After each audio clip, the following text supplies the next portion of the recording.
Hello students, एडुबिला point channel में आपका स्वागत है। आज हम करने वाले हैं क्लास 8 के सामाजिक विज्ञान संसाधन एवं विकास पाठ 1 संसाधन का भाग 2। बच्चों, ये जो ऑनलाइन की पढ़ाई आपकी चल रही है, ये पिछले साल भी ये सारी वर्कशीट हमारे चैनल पर अवेलेबल है। आप प्ले लिस्ट में जाकर के वो सारी वर्कशीट पहले भी देख सकते हो। 8वीं क्लास के प्ले लिस्ट में चले जाना, उसमें सारी वर्कशीट 8वीं क्लास की जितनी भी वर्कशीट है पिछले साल की सारी अवेलेबल हैं और आप पहले भी देख सकते हो।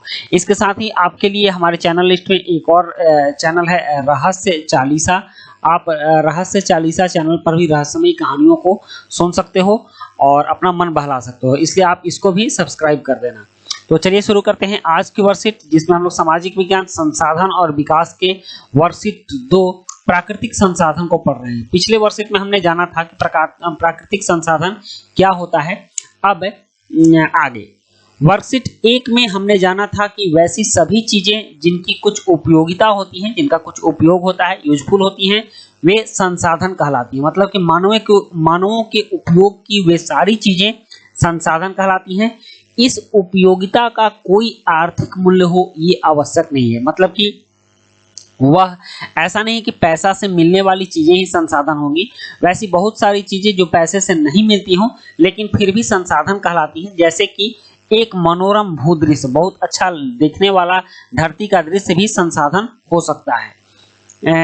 उसका कोई आर्थिक महत्व नहीं है। जो धरती अच्छी दिखती है, कोई सुंदर दृश्य हो तो उसको कोई खरीद नहीं सकता है या बेचा नहीं जा सकता है, लेकिन फिर भी वो मानवों के लिए उपयोगी है, इसलिए वो संसाधन है।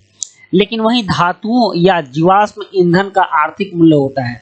कोई आप लोहे की वस्तु खरीदिए, स्टील की वस्तु खरीदिए, पीतल तांबे जैसी किसी धातु की वस्तु खरीदिए या फिर जीवाश्म ईंधन पेट्रोल खरीदिए, डीजल खरीदिए, उसका आर्थिक मूल्य है और दोनों ही हमारे लिए महत्वपूर्ण संसाधन है। मतलब कि वैसे संसाधन जो बिना खरीदे भी मानवों की आवश्यकता है और वैसे संसाधन जिनको खरीद कर मानव उसका उपयोग करता है, ये दोनों संसाधन हमारे लिए महत्वपूर्ण है और ये दोनों प्राकृतिक संसाधन है। जैसे भूदृश्य यह भी प्राकृतिक संसाधन हुआ और पेट्रोलियम ये भी प्राकृतिक संसाधन हुआ।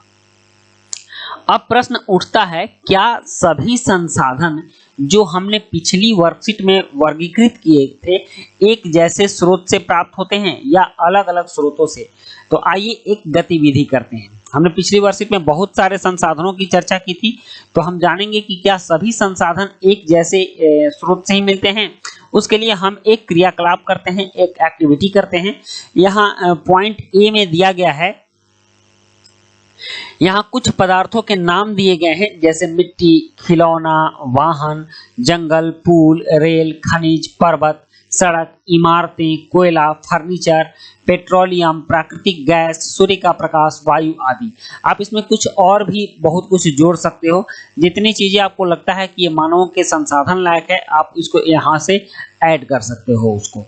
तो उसके बाद अब करना ये है कि अब क्या आप इन्हें या अन्य पदार्थों को जो आपके परिवेश में उपलब्ध है को उनकी उत्पत्ति के आधार पर 2 समूहों में वर्गीकृत कर सकते हैं। पहला एक है प्रकृति से प्राप्त होने वाला और दूसरा ये है मानवों द्वारा बनाया जाने वाला।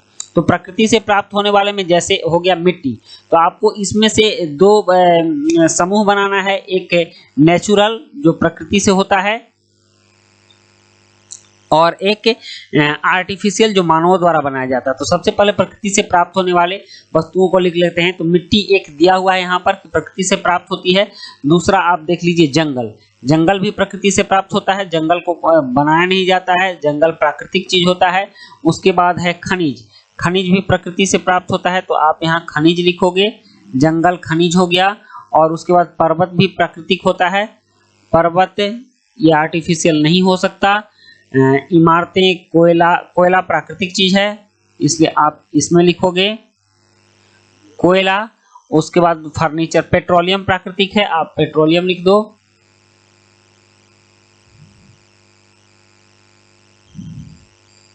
पेट्रोलियम और प्राकृतिक गैस,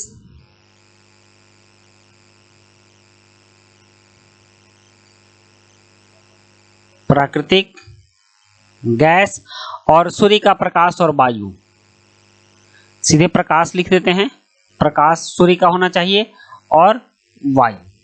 ठीक, ये सभी प्राकृतिक चीज हैं। अब मानव द्वारा बनाया जाने वाला चीज, तो खिलौना आपने देखा है, पुल मानव द्वारा बनाया गया है, पुल।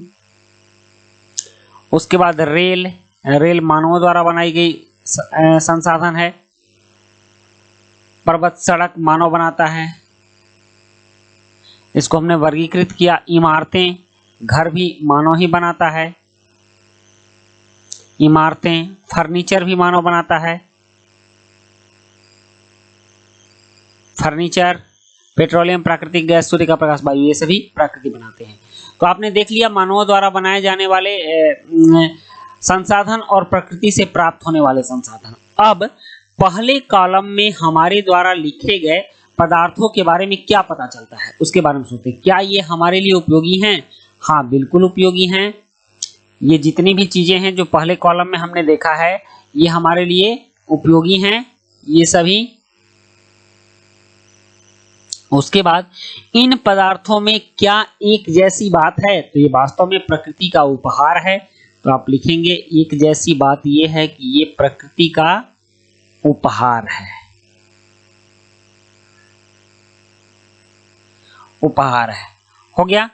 अब कह रहा है कि इससे हम क्या सारांश निकाल सकते हैं, इससे हम क्या सारांश निकाल सकते हैं। कुछ पदार्थ प्रकृति द्वारा प्राप्त किए जाते हैं और जिनका उपयोग बिना किसी संसाधन के किया जाता है, वो क्या कहलाते हैं? संशोधन के किया जाता है, वो प्राकृतिक संसाधन कहलाता है।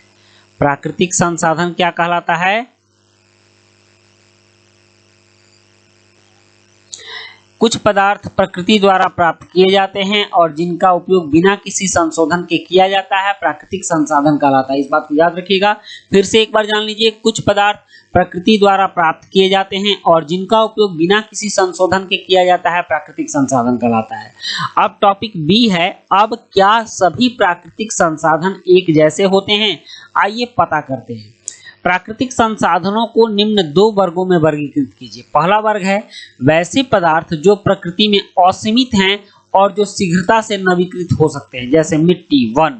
ठीक, आप इसी में से खोजिए। ये जो पहला जो आपने ये लिखा है प्राकृतिक, तो इसमें देखिए मिट्टी, वन और तुरंत मिलने वाले सूर्य का प्रकाश,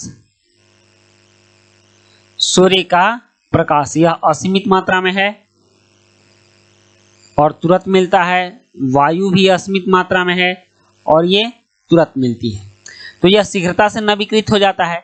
अब कह रहा है वैसे पदार्थ जिनका भंडार सीमित है और जो नवीकृत होने में हजारों वर्ष लेते हैं, जैसे खनिज, पेट्रोलियम। पेट्रोलियम भी एक तरह से खनिज में ही आएंगे, पेट्रोलियम, लेकिन अलग अलग दिया गया है तो हम इसको अलग अलग लिखेंगे। प्राकृतिक गैस, ये हजारों साल में निर्माण होता है, इसलिए यह अनवीकृत माने जाते हैं। कोयला, कोयला के बनने में भी हजारों साल लगता है और इसका भंडारण सीमित है, जो नवीकृत होने में हजारों वर्ष लगते हैं। तो आप देखिए कि प्राकृतिक संसाधन भी दो तरह से बट गए।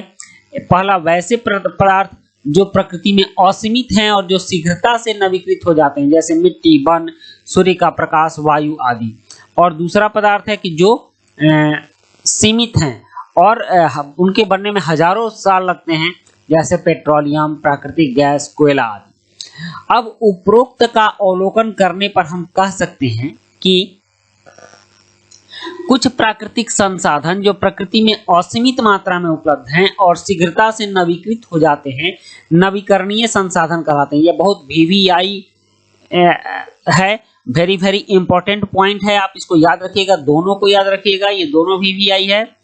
कुछ प्राकृतिक संसाधन जो प्रकृति में असीमित मात्रा में उपलब्ध हैं और शीघ्रता से नवीकृत हो जाते हैं, नवीकरणीय संसाधन कहलाते हैं, मतलब कि इनको दोबारा प्राप्त किया जा सकता है। वहीं कुछ प्राकृतिक संसाधन जिनका भंडार सीमित है, खत्म होने वाले हैं और इन्हें पुनः पूरित होने में हजारों वर्ष का समय लगता है, और नवीकरणीय संसाधन कहलाते हैं, जिसको कि हम नया नहीं कर सकते हैं। तो आप दोनों को ढंग से याद रखिएगा कि एक नवीकरणीय संसाधन हो गया, मतलब कि इसका भंडारण असीमित है और शीघ्रता से नवीकृत हो जाते हैं। एक अनवीकरणीय संसाधन हो गया जिनका भंडारण सीमित है, ठीक ना, जिनका भंडार सीमित है और इन्हें पुनः पूरित होने में हजारों वर्ष लगेगा, इसलिए ये अनवीकरणीय संसाधन है। तो प्राकृतिक संसाधन भी दो भाग में बट गया, नवीकरणीय और अनवीकरणीय संसाधन। प्राकृतिक संसाधन ऊपर भी दो भाग में बटा था, एक प्राकृतिक और मानवीकृत संसाधन। अब है वैसे इस बात का ध्यान रखना चाहिए कि नवीकरणीय संसाधनों का लापरवाही से प्रयोग करने पर वो भी खत्म हो सकते हैं। जैसे जल या मिट्टी असीमित मात्रा में उपलब्ध है, लेकिन इनका लापरवाही से उपयोग करने पर ये भी प्रयोग के लायक नहीं रह पाएंगे। यह हमारे लिए सबक है। अब इस वर्कशीट में कुछ प्रश्न हैं, जैसे प्राकृतिक संसाधन क्या होते हैं, तो इन प्रश्नों का उत्तर देखिए हमने यहाँ लिख के रखा है।